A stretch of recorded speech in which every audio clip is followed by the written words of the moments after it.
Assalamualaikum warahmatullahi wabarakatuh.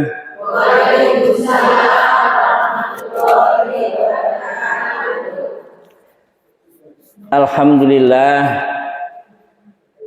Alhamdulillahilladzi nahmaduhu wa nasta'inuh wa na'udzu billahi min shururi anfusina wa min sayyiati a'malina. Allahumma shalli wa sallim ala sayyidina Muhammad wa ala alihi wa sahbihi wa man tabi'ahum bi ihsani ila yaumiddin. Amma ba'd.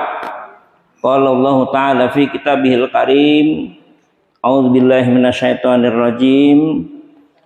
Inna khalaqnakum min dzakari wa unsa wa ja'alnakum syu'uban wa qabaila lita'arafu. Inna akramakum indallahi atqakum. Shadaqallahul azim. Sekarang kita cerita ilmu. Bahwa Allah, tadi di mukaddimah aku udah baca, a'udzubillahi minasyaitonir rajim. Inna khalaqnakum min dzakari wa unsa wa ja'alnakum syu'uban wa qabaila lita'arafu.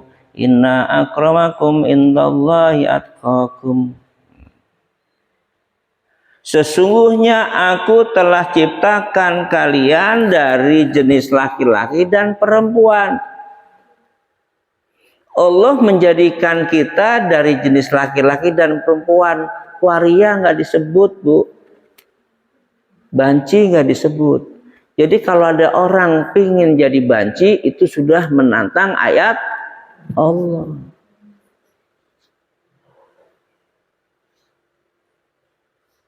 Dijadikannya manusia dari jenis laki-laki dan perempuan, wa qabaila, bersuku-suku dan berbangsa-bangsa. Jadi ada orang Amerika, ada orang Meranggen, ada orang Magelang. Itu memang dibikin seperti itu oleh Allah untuk memenuhi bumi Allah yang luas ini. Untuk apa?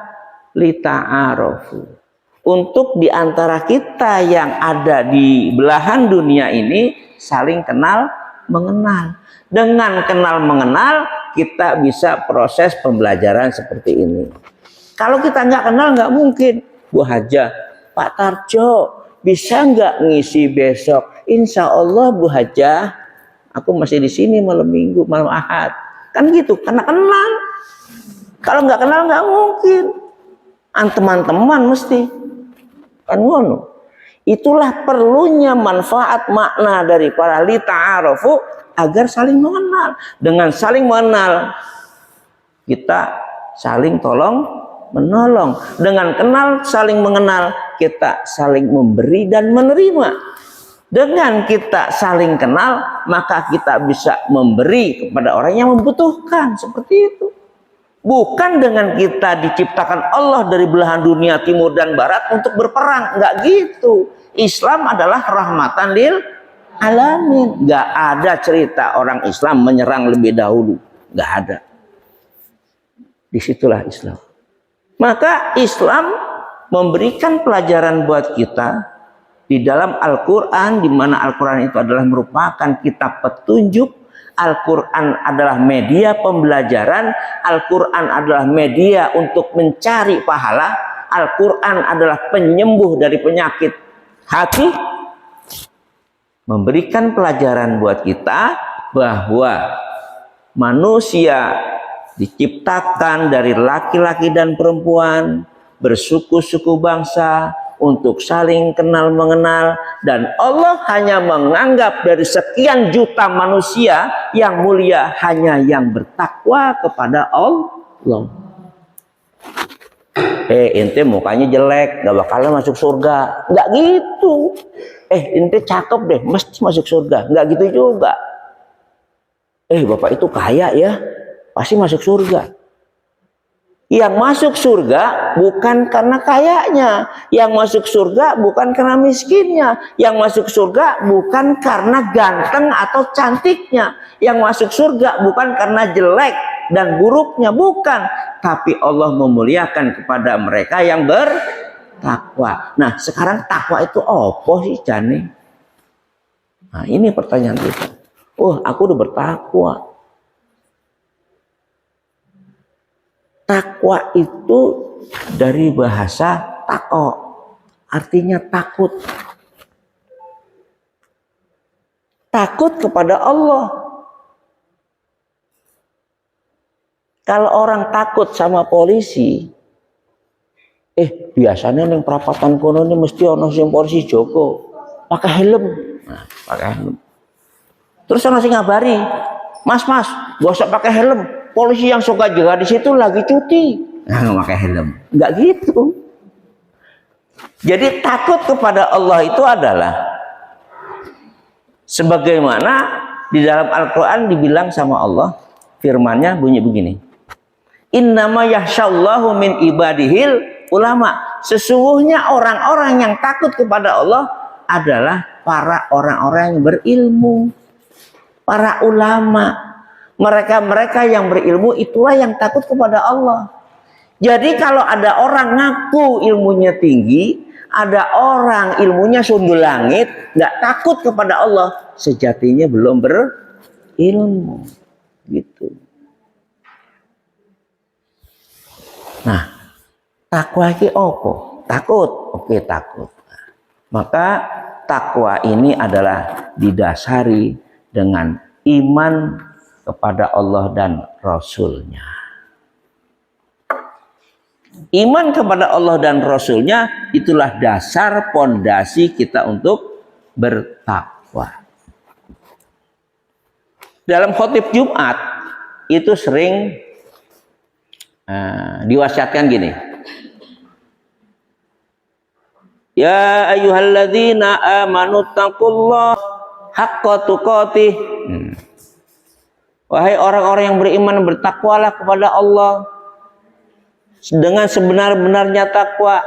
Wala tamutunna illa wa antum muslimun. Dan janganlah engkau mati kecuali dalam Islam. Nah, begitu pentingnya takwa, ya, sehingga Allah memperingatkan kepada kita, jangan sampai kita mati di luar Muslim. Sampai seperti itu. Maka orang yang bertakwa ini mesti dia beriman kepada Allah dan Rasul-Nya. Dan orang yang beriman kepada Allah dan Rasul-Nya mesti dia melaksanakan apa yang diperintah dan meninggalkan apa yang dilarang. Untuk tahu itu maka harus berilmu. Karena hanya orang yang berilmu yang takut kepada Allah. Itu intinya seperti itu. Pada Allah. Itu intinya seperti itu. Nah, supaya ilmu itu nyampe, nah, ini ada metodenya juga, ada caranya. Banyak orang habis dengerin kajian, pernah denger nggak gini ibu-ibu? Pengajian di sana gimana? Bagus nggak? Oh bagus. Isannya bagus? Iya, lucu. Jadi yang ngerisa ngelawak bagus. Terus hikmahnya apa? Bar saka pengajian, ya gitu dah, lucu. Jadi sing apa? Persepsi lucu itulah yang dibilang bagus. Padahal kita mengikuti taklim seperti ini, belajar tarbiyah seperti ini, itu adalah dalam rangka melukis diri yang semula hitam sedikit demi sedikit menjadi putih. Itu harus seperti itu. Jadi harus ada hikmah. Maka metodologi di dalam kita belajar itu harus jelas juga. Angger bahasa Jawa ini gini.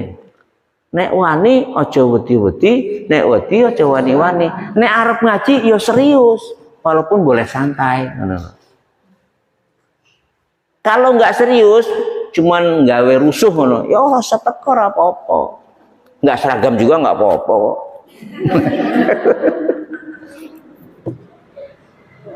Orang mesti nganggo putih, orang mesti nganggo ireng, wis ora apa-apa, sing penting tutup aurat. Lambene ora suwek, wis ngono wae.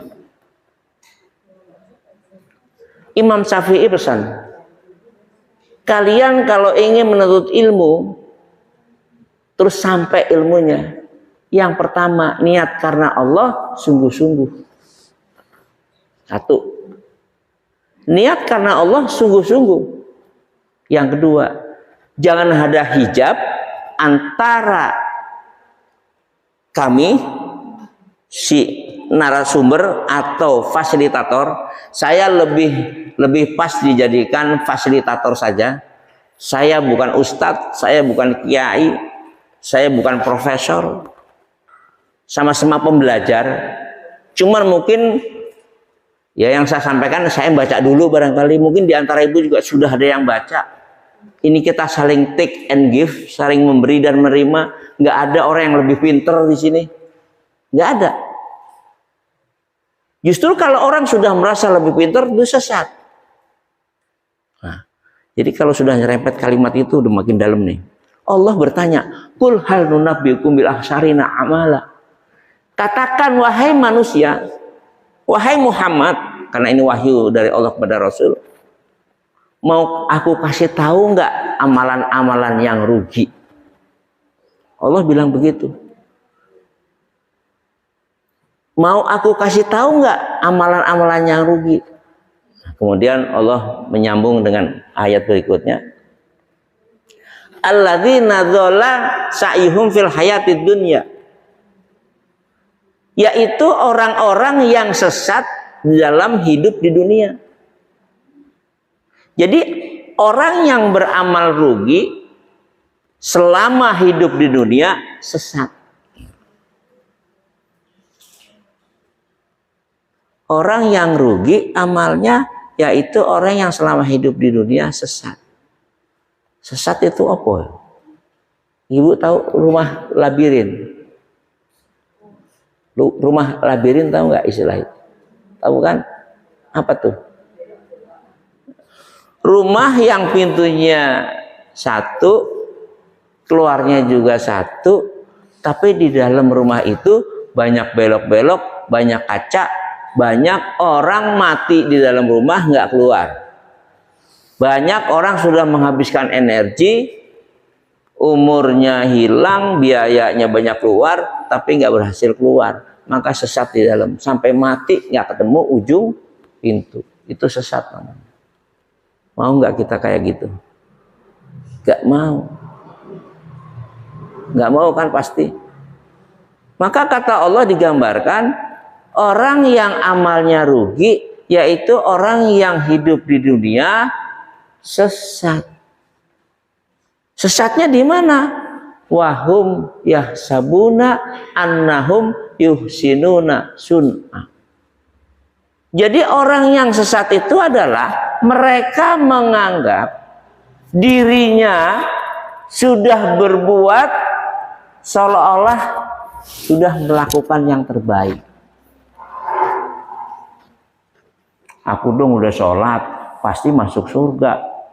Kamu belum sholat, neraka pasti, sesat gitu.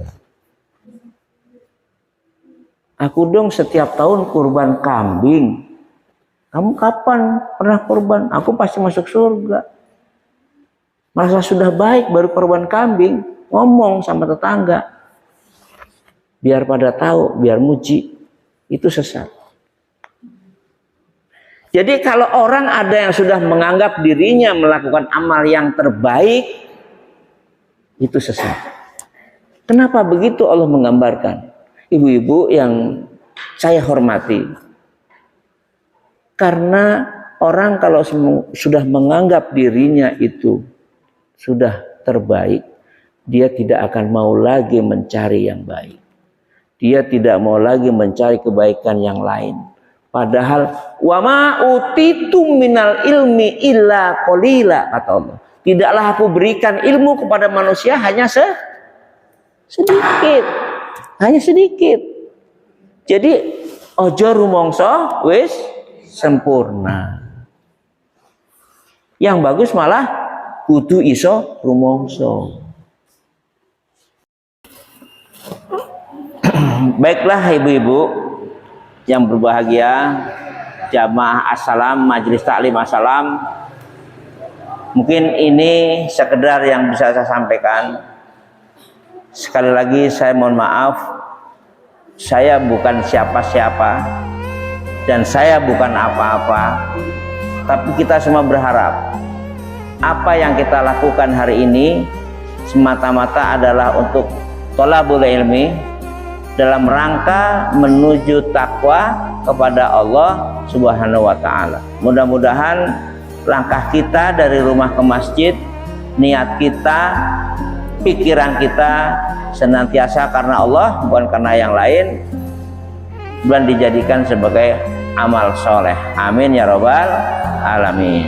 Mari kita tutup kajian kita dengan membaca kifaratul majelis.